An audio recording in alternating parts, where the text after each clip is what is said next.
আমার দেখা এখন পর্যন্ত সবথেকে টানটান, উত্তেজনায় ভরা, বুদ্ধিদীপ্ত এবং সিকোয়েন্স বজায় রেখে বানানো বাংলা থ্রিলার ফিল্ম চক্কর ৩০২। এর আগে এই জায়গাটা দখল করে রেখেছিল মোশাররফ করিমেরই মুখোশ। কিন্তু এবার ঈদে মুক্তি পাওয়া চক্কর ৩০২ যেন নিজেই মুখোশ খুলে দেখিয়ে দিল বাংলা সিনেমাও পারে। আর অবাক করার মতো ব্যাপার হলো, এই অসাধারণ ফিল্মটা একটা সরকারি অনুদানপ্রাপ্ত ফিল্ম। যা শুনে অবাক লাগছে জানি, মাথায় তখনই ঘুরে আসে লাল শাড়ি, আহারের জীবন, দুঃসাহসিক খোকা, মুজিব, একটি জাতির রূপকার টাইপ গার্বেজের কথা। কিন্তু সব অনুদান প্রাপ্ত ফিল্ম মানেই যে বাজে হবে তা তো নয়। একটু ইতিহাসের মোড়কে বাস্তবতা।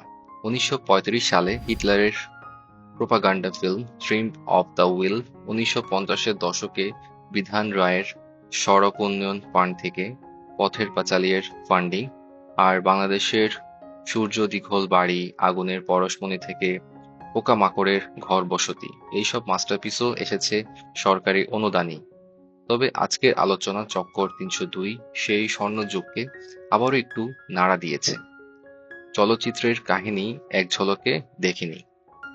শুরুতে দুটি খুন, তারপর একটি তদন্তর ভার পড়ে গোয়েন্দা কর্মকর্তা মইনুল মানে মোশাররফ করিমের কাঁধে।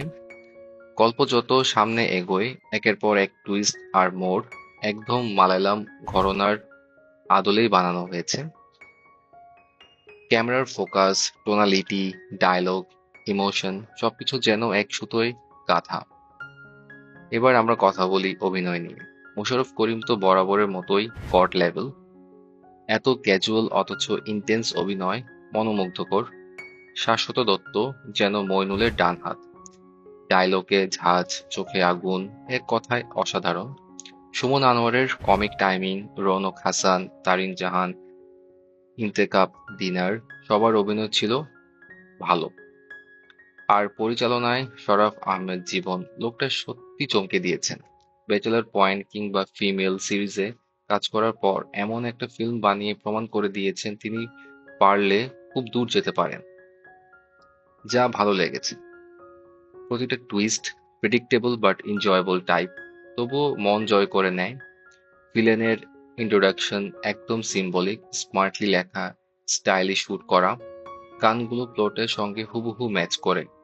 না বললেই নয়, কাওয়ায় কমলা খাইতে জানে না, শুনলে মনে রাখবেন।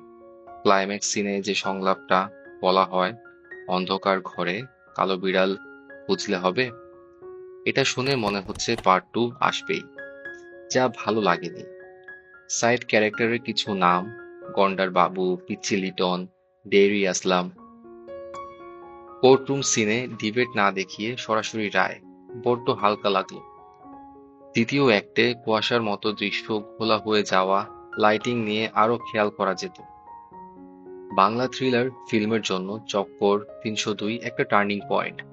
এটা এমন এক সিনেমা যা আপনাকে গল্পে বেঁধে রাখবে, সিকোয়েন্স ধরে টুইস্ট নিয়ে যাবে এবং শেষ দৃশ্যে এমন কিছু দেখাবে যা আপনার মনে গেঁথে থাকবে বহুদিন। যারা মালায়ালাম থ্রিলার ভালোবাসেন, স্ক্রিন থেকে চোখ না সরিয়ে ফেলতে চান, তাদের জন্য এই ফিল্মটা মাস্ট ওয়াচ। আর এটা একদমই আন্ডাররেটেড, তাই দ্য রিভিউ ম্যানের পক্ষ থেকে রিভিউ দিলাম যেন এই রত্নটা হারিয়ে না যায়। রেটিং 8/10। সো আজকে এখানে শেষ করছি। আপনারা সবাই সাথে থাকবেন, লাইক করবেন, কমেন্ট করবেন এবং সাবস্ক্রাইব করবেন।